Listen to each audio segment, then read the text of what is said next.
rebuilding. The catastrophic failure, a new start. Physically, mentally, our careers, our businesses. Step back, first step, next step.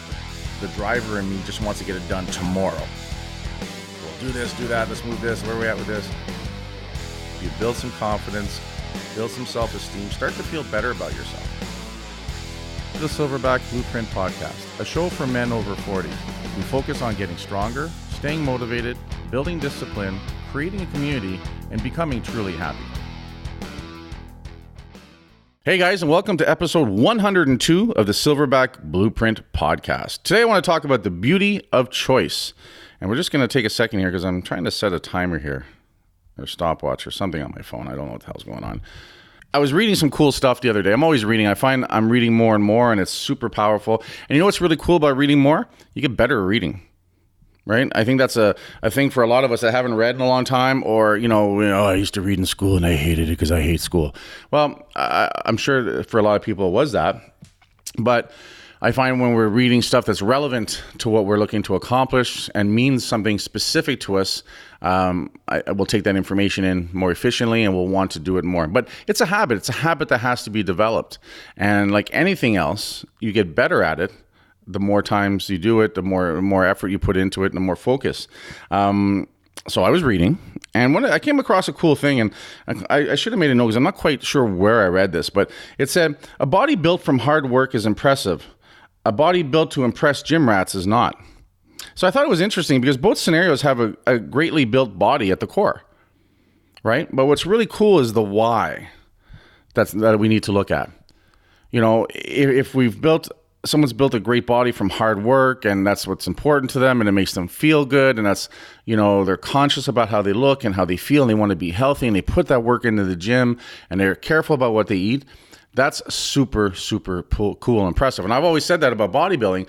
One of the things I admire most about bodybuilders that are into the sport of bodybuilding is the attention to detail, and especially on the nutrition side. It's true. We've heard it a million times. Abs are made in the kitchen. 75% of physique and weight loss and maximizing, the body, how it looks, is done in how we eat, what we eat, when we eat, all those things. There's a million different versions of diets, paleo, Atkins.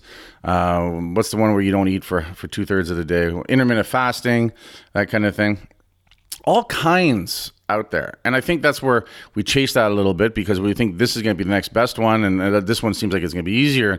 And quite honestly, guys, none of it's easy until it becomes a routine and until you become more proficient at it, right? But again, that's what I've always admired. Every sport I find has that one thing, the one aspect to it. I'm like, that's the thing that makes this sport, and that's the attention to that aspect that makes that person really good at that sport. So for me in bodybuilding, it's the attention to nutrition and detail and stuff. Working out, I'm talking to a bunch of people ideally who work out or are back to working out who are listening. We work out. I'm a power lifter, so hitting the weights isn't the hard thing for me.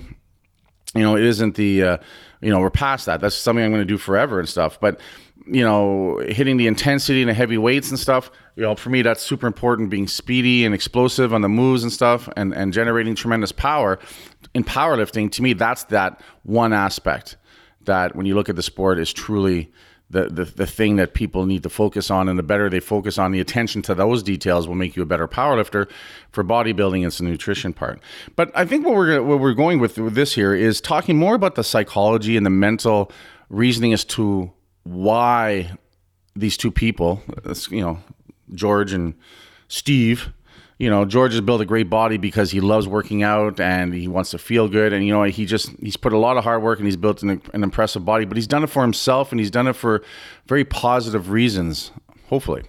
But then we got Steve who did it because he just wanted to impress all the other guys in the gym and all the girls in the gym, or he got pushed around as a kid and he's still angry and stuff. So, that's what he's doing. And we see that in the guys that, haven't trained in forever or never trained, and they're in the gym and 2 weeks later they're on a cycle of steroids or sauce, as we call it, and they think they know everything. Our last episode we talked about, the moment you think you know everything, they're doing it for the wrong reasons. Right. And if they build a physique that's quite impressive under those situations, to me, it's not as impressive because it's not long term. It's not for the positive. It's not, you know what I mean? That to me is the difference. And I think that's where, the interesting aspect lies, is where this is coming from, the why those two people built that body, right? Why do I want to bench more weight? Because I love benching more weight. I love the feeling of feeling strong. I love the feeling of the accomplishment and stuff. For me, when I first started lifting, benching was my worst exercise. I was a big farm kid. I've told that story before. Now it's my best lift, but I still want to keep improving it after 30 plus years. And I'm improving it more now than ever because it's that much more important to me. And I realized in the last couple of years how important it is to me. But it's important to me for those reasons, the personal goals, working hard, the focus. That, when I sign up for a meet, I'm even more focused in the gym. To me, that has such incredible value, and I get so much from it. It's part of my identity. It's who I am. It's what I'm known for. But I'm nowhere near the level I want to be. The 18-year-old in me still wants to get stronger and stronger and stronger. Now it's tempered with the 50-year-old that's saying, okay, let's watch for injuries and let's focus and let's balance life and stuff. But, the 50-year-old part of me still wants to, keep improving, right? It's not about winning. I don't care about trophies anymore. I've gone through that. And anyone who says it's never been about trophies has never competed in anything. But there's a point where it goes beyond that. You talk to a lot of hockey players. Of course, the holy grail is the Stanley Cup. But when they're older, for them, it's really about still being able to play the sport that they love because it's given them so much and it's who they are. And the fear of not being able to be involved in it is such a big factor. I don't want to get injured because the fear of not being able to work out, makes me stay a little more focused and a little more careful. So my shoulder's bugging me a little bit. We're getting some work on it and stuff.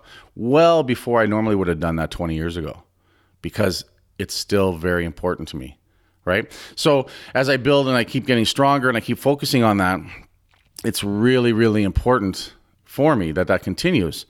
But it's not about beating the next guy, right? I've been to meets where I've been outlifted on the bench. Again, the 18-year-old competitive part of me doesn't like it, but that's what keeps fueling me. But the 50-year-old part of me, the 49-year-old, the 48-year-old also understands that there's always going to be somebody stronger. And I'm not doing it to beat other people. I'm doing it to beat me. I'm doing it to keep pushing myself. I'm doing it to keep pushing for, the goals that I have on it, to keep challenging myself and getting on stage. And I love the feeling of being on the platform and hitting them. When I hit those numbers, when I hit my attempts, it doesn't matter what the numbers are. It's whatever the goal was. First, my opener, my second, when I hit those, it feels fantastic. Right? It's a sense of accomplishment. It's huge. So to me, that's the super important part. But I see some young powerlifters coming in that are racking, running after the big weights and, don't care what they take and how much what they take and stuff like that because it's all about that. And again, I think those aren't the best reasons to do something. And that's not what's going to last long term. Right? And it's really about the long term. What's it worth? What's the whole sense of going all in for 1, 2, 3, 5 years and putting your body at risk and all this crazy stuff and turning your whole life upside down to win a few trophies and then never go back to it again?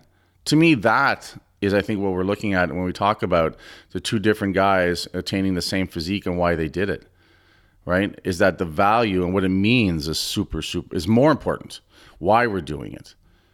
I can usually tell right away when someone walks into the gym within a few workouts, this person just loves working out and I'm going to see that person work out for the rest of their lives.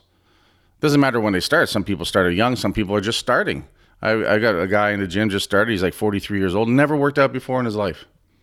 Loves it, right? Turned on by it. I'm pretty sure he's going to do it forever now because he's found that one thing. And it's exciting. It's exciting to be able to find things when we're 35 and 45 and 55 that we've either wanted to do, always wanted to, or never knew we would like doing.